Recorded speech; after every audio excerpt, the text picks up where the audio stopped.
jungle.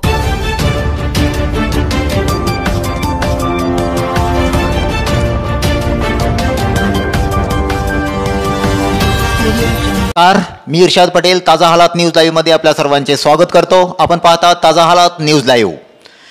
जमाते इस्लामी हिंद देगलूरच्या वतीने आजचा दिवस म्हणजे जागतिक मानवी हक्क दिन 10 डिसेंबर 2020 निमित्त सत्कार समारंभ आज देगलूर येथे पार पडला। सत्कार मूर्ती म्हणून प्रसिद्ध उद्योजक जलील सेठ अमोदी व सामाजिक कार्यकर्ते कैलास येसगे उपस्थित होते। 10 डिसेंबर हा जागतिक मानवी हक्क दिन म्हणजेच आपल्याला व्यवस्थितरित्या माहिती आहे की खऱ्या व्यक्तींना आणि अशा दिवशी म्हणजे या दिवसामध्ये एखाद्याला पुरस्कार मिळणे म्हणजे व्यवस्थितरित्या खूप मोठं कार्य यासाठी लागतोय। या दोघांना आज सन्मान देऊन व्यवस्थितरित्या कार्यक्रमात पूर्ण पार पडला।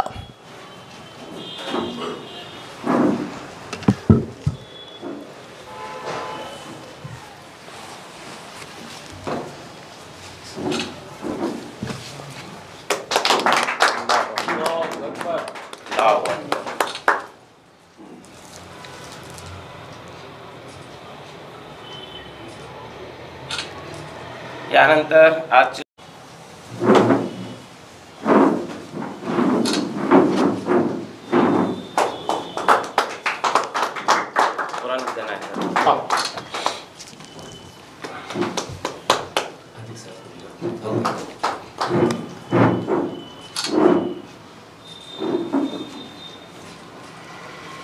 धन्यवाद सर। रियाजुद्दीन सिद्दीकी साहेब,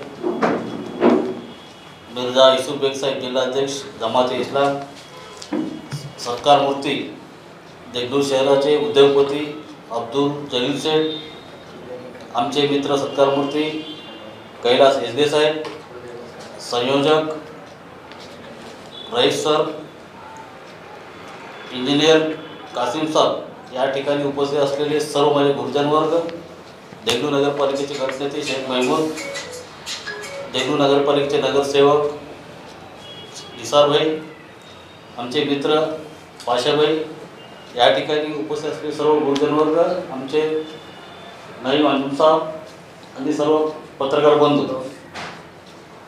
आज जो सत्कार मूर्ती जलील सेठ यांनी मी या कोरोना काळात एवढा मोठा कोरोना जो झाला होता महामारीमध्ये, त्या महामारीमध्ये मी जवळून बघितलेलं आहे की बरेच जण उपासमारीने खूप हे होत होतं। त्या काळात त्यांनी प्रत्येक ज्या कामगारांना त्यांनी घरपोच त्यांना पूर्ण लोकांना पैसे दिलेले आहेत आणि त्यांनी काही काम करत असताना त्यांना पगारसुद्धा दिलेला आहे।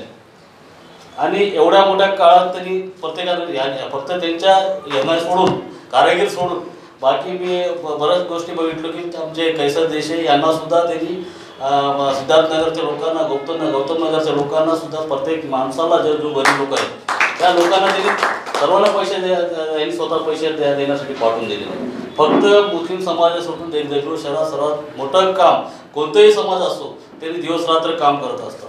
माझ्यासारखं मला आठवण आहे की मी जेव्हा विलक्षणात थांबलो होतो की माझ्याकडे एका रात्री माझ्याकडे पैशाचं खूप परेशानी होतो सर। मी एका रात्री 11 वाजता सेठना फोन लावलो, सर मला खूप अडचण आहे, मी आणि कोणाकडे पैसे मागू आणि नोटबंदी झालेली आहे, माझ्याकडे 1 रुपये सुद्धा नाही, तुम्ही जर मला मदत करत असताल तर मी तुम्हाला येतो। त्यांनी एका मिनिटात म्हणले तू घरी ये आणि पैसे। त्या काळात मला त्यांनी 2 लाख रुपये नवीन नोटा दिलेले आहेत। त्यांचे उपकार मी त्या काळात माझ्या जिंदगीभर फेडू शकत नाही। त्या काळात मला म्हणजे त्यांचे 2 लाख हे आज 2 कोटी बरोबर म्हणजे त्यांचे पैसे आहेत। ज्या परिस्थिती माझ्याकडे माझ्यावर 5 रुपयाचे भरोसा जवान कोणी करत नव्हते, एवढ्या मोठ्या काळात मला त्यांनी जलील सेठांनी आणि मला खूप मोठं जवळून मला त्यांनी मदत केलेली आहे। सबसे बड़ी बात यह है कि कैलाश का इसलिए अभिनंदन कि उसकी ओर से कितने लोगों की अपेक्षा बढ़ती, तो बहुत सारे करेक्शंस करना पड़ेगा, बहुत सारा बढ़ना पड़ेगा। हम जलील साहब को बचपन से देखते, मैं उनके घर के सामने हमारा घर था, किराए से रहते थे, तो सुबह 4 बजे उठते थे तो हम उनका मशीन की आवाज से उठते थे। वो अपने हाथ से ही मशीन की डब्बियां निकालते थे। सुबह 3 बजे 4 बजे जैसी सुबह हो जाती 5 बजे वो सो जाते। तो उतनी मेहनत हमने कभी देखी नहीं। तो ईमान से जिसको रोटी खाने का बोलते हैं, या फिर ईमान जिसको बोलते हैं, हमने जलील साहब को देख के ही किया है। जागतिक मानवी हक्क दिन आहे आणि अशा एका आंतरराष्ट्रीय दिनी जमात इस्लामी हिंद आणि देगलूरच्या नगरीच्या वतीने आपण माझ्यासारख्या काम करणाऱ्या कार्यकर्त्यांचं, रस्त्यावर काम करणाऱ्या कार्यकर्त्याचा सन्मान केला, पुढे भावनेच्या भरात बोलताना विसरून जाऊ नये म्हणून आपल्या प्रति मी पहिल्यांदा नतमस्तक होऊन आपल्या प्रति ऋण व्यक्त करतो। قال الله تعالى في القرآن المجيد والفرقان الحميد اليوم أكملت لكم دينكم وأتممت عليكم نعمتي ورضيت لكم الإسلام دينا أو كما قال رسول الله صلى الله عليه وسلم قال النبي قال الله تعالى في القرآن المجيد। आज इंसानी हुकूक के सिलसिले में पूरे दुनिया में आज का 10 दिसंबर मनाया जा रहा है। इंसान को इंसान से मोहब्बत करनी चाहिए, उसके दुख दर्द में एक दूसरे को शरीक होना चाहिए।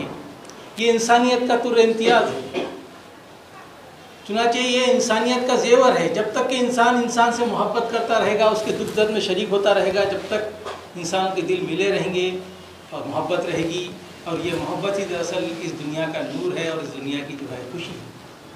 हाज़रीन मोहतरम, आज से 1550 साल पहले जबकि इंसान को उतना शऊर नहीं था, उस वक्त में प्यारे नबी सल्लल्लाहु अलैहि वसल्लम ने बतलाया कि एक इंसान के दूसरे इंसान पर क्या हुकूक हैं। आपको मराठी में, हिंदी में और अंग्रेज़ी में पोस्टर आ चुके हैं, इंशाअल्लाह पूरे देगलूर में इसको लगाए जाएंगे। आप उनको पढ़कर देखिए कि प्यारे रसूल सल्लल्लाहु अलैहि वसल्लम ने कैसे किया। हाज़रीन मोहतरम, जो आदमी मजलूम है, जिस पर जुल्म हो रहा है, उसके बाजू से खड़े होना, ये दरअसल इंसानियत है और यही दरअसल इंसानी हुकूक। हुजूर अकरम सल्लल्लाहु अलैहि वसल्लम के ज़माने में एक शख्स अपने ऊँट लेकर आया बेचने के लिए। तो उस वक्त में जब मैं बड़ा जुल्मी था, अबू जहल नाम का सरदार, उसने वो तमाम ऊँट इसके ले लिए और घर ले जाकर बांध लिया। अब वो पैसा मांगने के लिए गया, वो पैसा देता नहीं। एक गरीब आदमी के जानवर रख लिए और पैसा नहीं दे रहा, एक जुल्म है। उसने आकर के काबा घर के पास जोर से चिल्लाया और कहा कि लोगों मुझे इंसाफ दिलाओ, मुझ पर जुल्म हो रहा है, अबू जहल ने मेरे ऊँट रख लिए हैं और मुझे पैसा नहीं दे रहा। तो लोग उस सरदार के खिलाफ ज़बान भी खोलना मुनासिब नहीं समझते थे, इतना डरते थे उससे। तो उन्हें एक मजाक सूझा। उन्होंने क्या किया कि प्रेषित मोहम्मद सल्लल्लाहु अलैहि वसल्लम काबतुल्लाह शरीफ के पास बैठे हुए थे, तो उस देहाती से कहा जा उनके पास, वो तुझे दिलाएंगे। उनका मकसद ये था कि ये जब जाएंगे तो अबू जहल खूब गुस्से में आएगा, चिल्लाएगा, इनको ढकेल देगा, इनकी बहुत ज़्यादा जो है सो परेशानी हो जाएगी और लोगों के अंदर की इज्जत बाकी नहीं रहेगी। इस मकसद से उन्होंने कहा, उस शख्स ने जाकर कहा कि ऐसा मेरे जैसे ऊँट जो है उसने लेकर के रख लिए हैं, आप मुझे दिलाइए। आप कहने लगे चल, मैं उसी वक्त में उसके साथ चले गए और जाकर के अबू जहल के घर पर आवाज़ दी। जैसे ही आपकी वो आवाज़ सुना, घर से बाहर आ गया। पूछा क्या बात है? कहा कि तुमने इसके ऊँट लिए हैं? कहा कि हाँ। फौरी इसकी रकम ला कर दे दो। वो कहता है कि मुझ पर ऐसी हैबत तारी हो गई कि मैं जा कर के, सच्चाई में एक ताकत होती है, एक मजलूम के लिए खड़ा होने के बाद अल्लाह की इसके अंदर मदद होती है, उसने ला करके तमाम दे दी। वो लोग बड़े हैरान हुए, पूछा क्या बात है? कहा कि उनके कहने के अंदर इतनी ताकत थी और मुझे ऐसे महसूस हुआ अगर मैं ना करूँ तो मैं ख़त्म कर दिया जाऊँ। तो हाज़रीन मोहतरम, इस तरीके से इब्तिदाई से अल्लाह के रसूल गरीबों के, मिस्किनों के साथ रवादारी से पेश आते। एक मरतबा आप बाज़ार जा रहे थे, 8 दिरहम थे आपके पास, एक बुढ़िया रो रही थी। कहा कि माँ क्या हुआ? कहने लगे कि 2 दिरहम मुझे घर वाले दिए थे सौदा खरीदने के लिए, कहीं गुम हो गए हैं, अब मैं जाऊँगी तो घर वाले मारेंगे इसलिए रो रही हूँ, आपने इसको 2 दिरहम दे दिया। अपना काम करके वापस आ रहे थे, फिर बूढ़ी औरत बैठी हुई, कहा क्या बात है माँ? तो कहने लगे कि वो 2 दिरहम जो थे मैं सामान लेकर आई, लेकिन बहुत देर हो गई, अब जाऊंगी तो घर की मालकिन मारेंगी, आप चलकर मेरी सिफारिश कर दीजिए। आपने कहा कि चलिए। वो अंसार के मकानात थे, वहाँ जाकर आपने ज़ोर से पुकार कहा, ऐ बीबी हो, तुम पर अल्लाह की सलामती हो। तमाम औरतें भागते हुए दरवाजे के पास आकर रुक गईं और आहिस्ता से जवाब दिया, आप पर भी अल्लाह के रसूल सलामती हो। दूसरी मरतबे कहा, दूसरी मरतबे भी नहीं निकली। तीसरी मरतबे जब कहा तो सब औरतें दरवाजे खोलकर दौड़ती हुई आई और कहा कि वालेकुम अस्सलाम रहमतुल्लाहि व बरकातुहू। कहा कि बीबियों मैंने पहले पुकारा था तुमने सुना नहीं? कहा कि सुना था, हम चाहते थे कि बार बार आपकी ज़ुबान से जो है इन्हें रहमत और सलामती हो। मैं देखो इस बूढ़ी औरत की सिफारिश करने के लिए आया हूँ, इसे किसी वजह से देर हो गई है, इसे तकलीफ ना देना। कहा कि अल्लाह के रसूल आप इस बुढ़िया की सिफारिश करने के लिए आए हैं, आप गवाह रही, हमने इसको आज़ाद कर दिया, इस गुलामी से निकाल दिया। तो हज़रत मोहतरम अल्लाह के रसूल सल्लल्लाहु अलैहि वसल्लम ने ऐसी तालीमात दी हैं